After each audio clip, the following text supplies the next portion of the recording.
大家好，我是末端，欢迎来到科技慢星云。这期主要讲一下使用免费的终端小工具增强终端的功能，进而增强 OpenCode 和 CloudCode 使用的体验。这些终端小工具就像是《山海经》里的冰仪，冰仪是乘着2条龙的黄河水神，控水能力一流。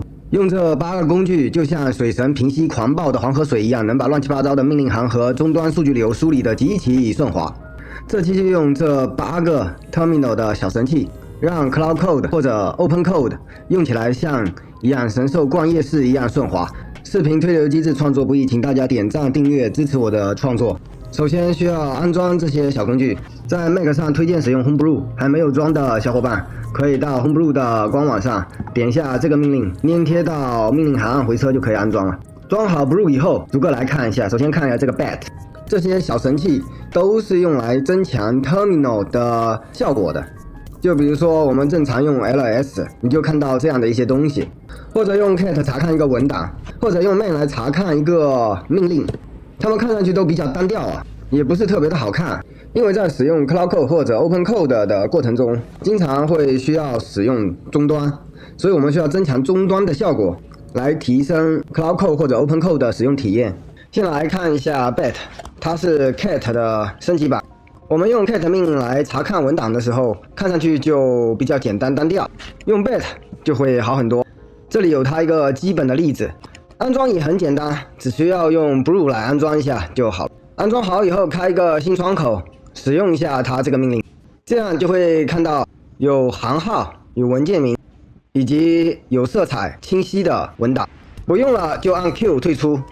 它还可以同时查看多个文件啊，比如说我现在查看这样2个文件，这是第1个文件，向下拉，这是第2个文件。它还可以制定高亮区域啊，就比如说我要让第6行以及第17到第18行处于高亮的状态，我选的高亮颜色是透明的灰啊，按回车，这样就可以看到第6行和第17、18行都处在高亮的状态。另外，如果你只想看内容，不想看行号，可以添加-p 这个参数，这样就只会剩下内容了。接下来看一下 Iza， 它是一个文件夹查看工具啊，平常用 ls 来看，这样看上去就比较单调，用 Iza 就好多了。在这里可以看到，这是它的一个效果。向下拉，在这里就可以看到它有很多的参数，能够帮你优化看到的文件夹结构和内容。先使用 brew 的命令把 Iza 给装起来，然后就可以用 Iza 命令来查看你的目录。但是查看目录的时候，每一次如果要带这么多参数，不是很麻烦嘛？所以就用这个命令给 Iza 起一个别名，我起的名字叫 EZAL， 你可以起你自己喜欢的，然后后面把常用的参数都带上。好了以后，用这个命令暴露一下它的路径，然后在终端里开一个新窗口，就可以开始使用 Iza 了。我起的别名是 EZAL， 你可以起你自己喜欢的。在这里可以看到-t 就是使用树状结构来展示，这样就可以看到以树状结构展示的文件夹了。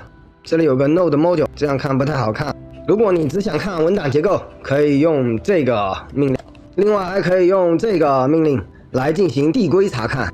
这样就形成了这种前面是文件夹，下面是文档内容的。接下来看一下 Trava， 它是一个在终端里面看图的工具啊，基本支持绝大多数的图片格式。用 brew 命令把它装一下，稍等一下就好。装好以后，在终端里开一个新窗口，用 Trava 命令查看一张图片。这张图比较大，终端的分辨率比较低，在终端里其实还是比较适合于查看小图片。另外，你还可以用这个命令缩放图片，就是具体查看某一个部分，这样就放大了一些。这图还是太大，效果不太好。另外还可以用这个命令查看一张直接来自于网络的图片，终端里的分辨率比较低啊，这个就是结果。接下来看一下 Zoxide， 它是一个什么呢？它是一个超快的路径命令。大家在这里就可以看到它的例子。第一遍先进入某一个路径，然后就用这个非常简单的命令就可以再次进入同一个指定的路径。如果有相同或相似的路径，用 Space Tab 可以解决这个路径，因为它会提供选项。用 brew 命令安装一下 Zoxide， 安装好以后，用这个命令我已经输进来了，把 Zoxide 加入到你的 shell 里，然后用这个命令暴露一下 Zoxide， 开一个新窗口，用 Zoxide 打开文件夹错误，这是因为应该要把这一个加入到Zash的配置文件里，用这个命令打开配置文件，拉到底，把这一段复制粘贴进来，保存一下，用这个命令暴露一下 Zoxide。现在用 Zoxide 打开这个文件夹，第一次要用完整路径，我这是一个简单例子，返回上一集。下一次你就只需要输简单的文件夹的名字，它就会自动跳转到对应的文件夹了。接下来看一下这个 TLRC， 它是个什么呢？它是个解释命令的工具。就比如按它这里的例子解释一下 tar， 这是一个压缩工具。正常情况下我们会用 man tar 这个命令。那这样看也能看，但是不是比较单调，也不太好看。如果安装并使用了 TLDR， 效果就会好很多。可以直接使用 brew 命令安装。它 repository 的 name 就叫做 TLRC， 它的命令叫 TLDR。TLDR 就是 too long don't read。too long don't read 就是说太长了，不用自己去读，我来帮你读。安装好了以后，开一个新窗口。安装好以后，我们就用 TLDR tar 来看一下这个压缩命令。这样看上去很明显，就更好看一些，结构化也更加的明显，读起来也更加的容易。接下来看一下 Miru。Miru 是做什么的呢？它也是一个看文档的工具，可以看代码，也可以看 Markdown。但是我们之前不是已经安装了 Bet 吗？它相对于 Bet 优势是什么？它的优势是它可以支持长文档的阅读啊，而且它还能支持用 browser 的方式直接查看 HTML 文件，或者是 Mermaid 的 table 啊。讲白了就是使用了 Miru， 你等于同时有 Bet and Glow， 而且方式更灵活。接下来安装也很简单，复制一下这个命令，粘贴进终端按回车。我下载了 Miru 自己的 README， 用ISA看一下，应该就在当前文件夹底下，就是这个 README 文件了。开一个新的窗口，在新窗口中使用 Miru 来查看一下它自己的 README 文件。这个 README 文件就是直接在这个 GitHub 仓库里下的，让它自己看自己。使用上下键或者是 JK 进行上下的滚动啊。这里是名字，这里是阅读的百分比。但是用箭头这样翻不是很慢嘛？你可以按 Ctrl+D， 这样一次就能翻半页。如果想回头就按 Ctrl+U， 一次回翻半页。如果你想把整个文档变成 Mermaid 的风格，然后直接在浏览器里面看，就按一下 B， 这样就可以看到结果了。非常的 Mermaid， 比原来的版本还要清晰啊。关掉。如果想看到快捷键的帮助菜单，就按一下问号啊，这样菜单就出来了。我的颜色要重新设一下了，有空吧？因为这是一篇长文档啊，如果你想直接翻到底的话，就直接按 Shift G， 这样就到底了。如果你想直接回头，就按2下 G， 它就直接回头了。这个回头是直接回到头部啊，就是直接回到顶端啊。另外，它这里有多种风格啊，你按一下 S， 它就会让你选自己喜欢的风格。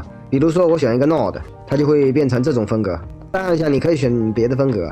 在这里可以看到阅读的进度和选择的风格。当你看完了，就按 Q 退出就好。接下来看一下鸭子，它是什么呢？它是一个嵌入到终端的文件管理器啊。鸭子 MinStack， 这个应该有中文文档啊。上下翻了一下，没看到中文文档，没关系。鸭子的仓库它自己就有一个快速的教程啊。用 brew 命令把鸭子装一下。我这里只是做一个简单的例子给大家看啊，所以只装了鸭子啊。如果你想体验它完全的功能的话，你最好要把这几个东西全部装起来啊。像 Zoxide 这种我们前面都已经装过了，我这里就不装了，只装一下鸭子。按照它官网的推荐，最好还要把这个 nerd font 装起来。命令就是这个，按回车。官网的教程有点旧，装 nerd 文字不再需要 tab 了，直接用 cast 就行。装好以后开一个新窗口，用 Zoxide 进到一个 Python 文件夹里，直接上鸭子，这样就可以在这里看到它的文件管理器了。按上下键就可以轻松的选文档或者是文件夹，按左右键就可以往上或者往下不停的选择层级，在最顶部也可以看到它的层级。按一下空格就可以选择。你看到我刚才从这里一直选到这里，再按一下就不选了，按一下空格就是选择，再按一下就是不选。选中一个文件，按 Y 就是复制，按 P 就是粘贴，这样我就粘贴出一个新的文件了。你当然是可以用 Space 多选好几个文件，一次性复制粘贴啊。它这个就是个文件管理器，在终端里的文件管理器。将光标移动到某一个文件上，然后按 R 就可以开始改名字了。改好以后按回车，这样名字就改动了。而且在它的右侧会直接把内容显出来啊。这样就非常的方便了。如果不想要这个文件了，直接按一下 D， 选 Yes， 它就删掉了。操作做完了，直接按 Q 就退出了。接下来看一下这个 LazyGit， 它是一个什么东西呢？它就是一个嵌入到终端的 Git 工具。它官网这里就已经有一个简短的GIF 动画的解释了，安装也很容易，用 brew 把它装一下就好了。因为它必须是在一个 Git 仓库里面才会起作用，所以我就把 LazyGit 直接拉下来了。点一下 Code， 拉取它的链接就是这个，复制一下，然后用 Git clone 命令加这个链接把它拉取下来。拉取下来以后，用 Docx直接进到这个文件夹底下，因为它的文件夹的名字就叫做 LazyGit。进到 LazyGit 以后，再开一个文件夹，把它放旁边啊，然后在这新开的文件夹里面直接运行 LazyGit 啊，这样你就可以直接看到它的整个 GitHub 仓库的信息啊。第一次进来的时候要按下 Enter 啊，之后再进来就不会了，就直接进入这个实操的界面。一般情况下，你点一下这些 title， 它这个主的对话框就会显示对应这个 title 的详细信息啊。比如说我们点一下 file， 它就会看有没有文件改变啊之类的。我觉得这个能够和 Cloud Code 很好的配合。第3是查看 local branch 的，第4个是查看最新的 commit 的，第5个是查看有没有 stash， 最后一个就是看这个有没有 command log。我们用 Ollama 把 Claude 跑起来，选个范式迷你吧，在这里就可以看到用的模型是本地模型，这样它是免费的。给一个提示词就让它修改一下 readme。Claude 不是一直自己在这边改，然后我们并不知道它到底改了什么，或者你需要按 Ctrl+O 把详细信息调出来，这样不是很麻烦吗？有了这个，你就可以很清晰的知道它改了什么，你只需要点一下 Files， 这里就会显示它改了什么东西。这个有点慢啊，我们随便手动改一点什么，主要是做例子用。把它的 README 打开啊，随便加一点文字，保存，关掉。它一改完，你在终端里就可以直接看到它做了什么样的修改，这样就比在这边等 Cloud Code 全部修改好以后再回头去看要方便得多。如果这个修改你不想要了，你就直接按下 D， 这里就会弹出选项。如果你全部都不想要，就直接选第一个，这样就完全没有任何修改了。如果你需要拉取最新的更新，你就按 Shift 加 U， 因为我是 clone 的它最新的分支，所以没有最新更新啊。我们之前按过 D 啊，也就是不需要修改啊，它这里就会展示出执行的命令，就是这个 git checkout readme 啊。我又做了一点修改。如果你想要把你做好的修改 push 到 GitHub 仓库上，先按下 E， 在这里呢，你可以对你的修改再做最后的确认。我随便删了一点东西，改好以后呢，就按 Shift 加 P， 这样它就会开始推送了。因为我并没有加入到 LazyGit 的开发者计划，所以是没有权利向这个仓库做任何推送的。但是如果你有权限的话，你需要推送，在改好文档之后，就是按一下 Shift 加 P。不用了，就按下 Q， 它就退出来了。这期讲了很多终端的小神器，最终是用来提升 Cloud Code 或者是 Open Code 的使用体验。有兴趣的小伙伴可以试一试，请点赞订阅支持我的创作，谢谢。